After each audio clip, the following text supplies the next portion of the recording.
Jack Danus Broto.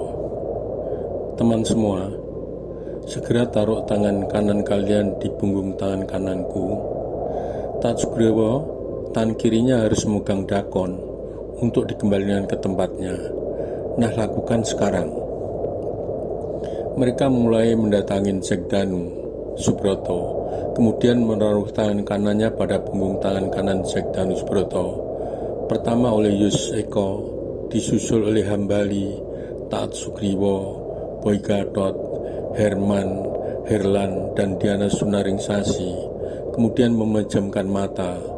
Angin mulai menderu kencang sekali berputar bak siklon, sehingga menyedot mereka dan melemparkan mereka di depan gua seperti ketika mereka datang.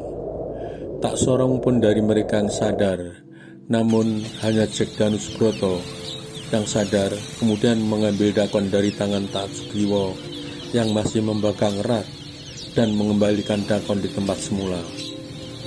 Kini dakon pelan-pelan tidak kasat mata.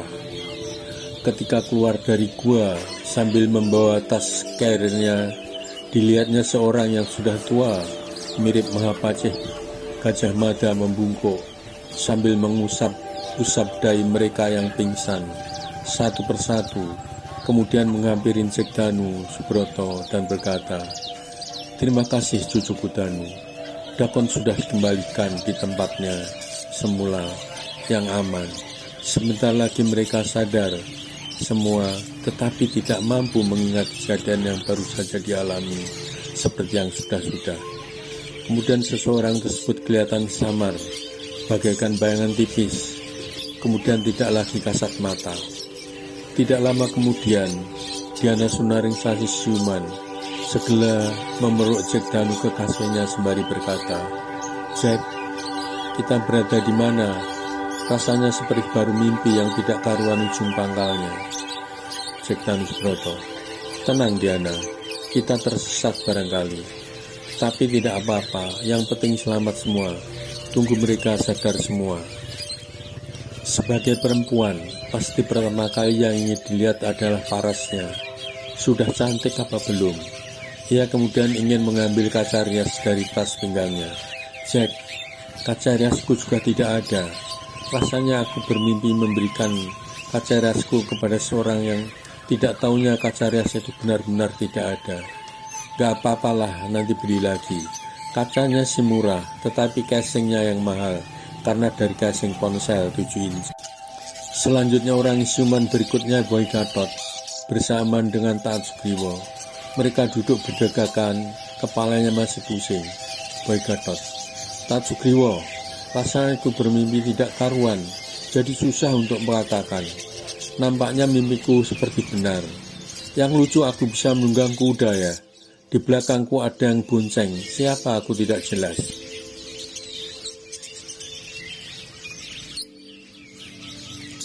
Taat Sugriwo, "Aku juga bermimpi seperti benar mimpi itu.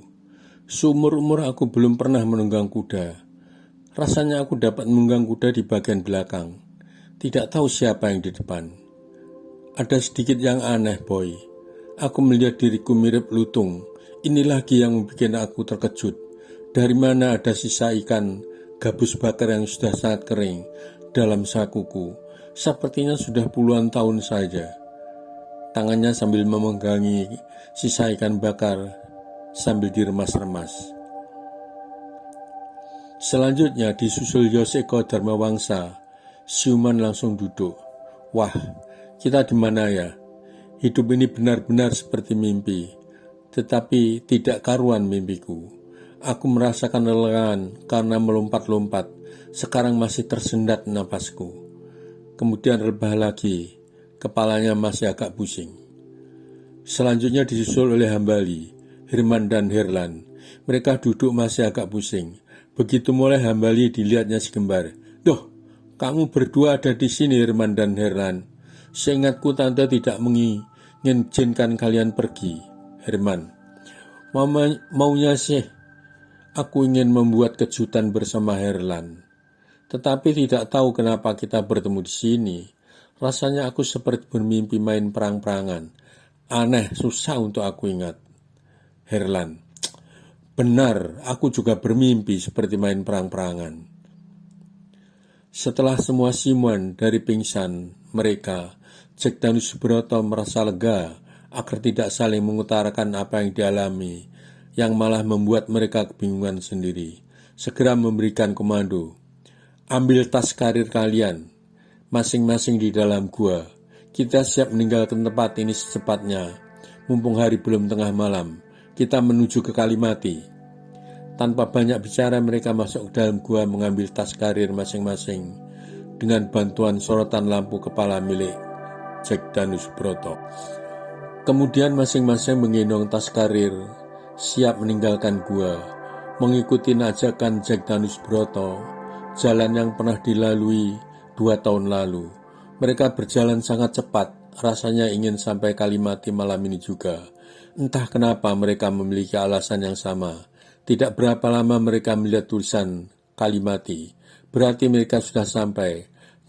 Ternyata di sana sudah banyak para pendaki yang datang, ditandai dengan banyaknya tenda yang sudah terpasang. Berarti mereka datang di sore hari. Kini menunggu saat yang tepat menuju puncak Semeru.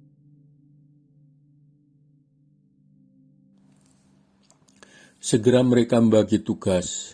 Sebagian mendirikan tenda untuk mengurangi hawa dingin yang sudah mulai terasa menusuk tulang karena gerak tubuh sudah mulai berkurang. Agar setelah selesai mereka segera rehat masuk ke dalam sleeping bag masing-masing. Sementara sebagian menuju ke sumber mani untuk mengambil air untuk bekal menuju puncak nanti dan tentu saja untuk keperluan masak. Hambali, Boy Gatot, Yoseko, dan Tatsugriwa pergi ke sumber mani guna mengambil air dengan mengisi botol-botol mereka dengan membawa penerangan lampu senter kepala. Jack Danu, ingat, waktu kalian terbatas.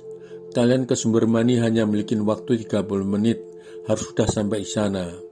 Jangan sampai lebih dari jam 18.00, karena yang membutuhkan air bukan hanya manusia saja, binatang juga akan datang untuk minum. Jangan sampai nanti bertemu dengan binatang buas, bisa mencelakai kita. Kalian harus berhati-hati. Boy, jaga kearifan lokal. Perhitungkan jumlah yang harus diambil. Untuk nanti kita menuju puncak perlu setiap orang membawa 1,5 liter. Jadi perlu 12 liter. Dan keperluan masak buat kita datang dari puncak nanti. Aku kira setiap orang mengambil 5 liter atau 20 liter. Aku rasa cukup. Kemudian mereka berempat berangkat ke sumber mani dengan berjalan cepat tanpa senda gurau untuk mengejar terbatasnya waktu. Karena sore hari sudah tidak banyak orang ingin mengambil air, maka mereka cepat menyelesaikan tugasnya. 40 menit kemudian sudah kembali ke Kalimati. Segera mereka join dalam tenda yang sudah didirikan untuk mengurangi banyaknya tenda dan menghemat waktu. Setelah rehat dirasakan lebih dari cukup, tepat pukul 00.00, mereka berdelapan dengan pakaian untuk melawan dingin yang menusuk tulang, berangkat bersepatu gunung, tertutup gaiter menuju puncak Semeru, summit attack.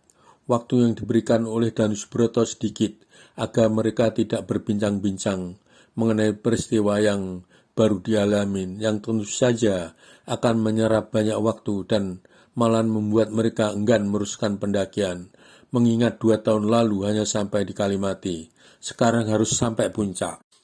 Boy Gatot, Jack, kenapa kita tidak mendirikan tenda di Arcopodo saja, yang akan kita tuju yang sekarang ini, supaya menuju puncak lebih dekat?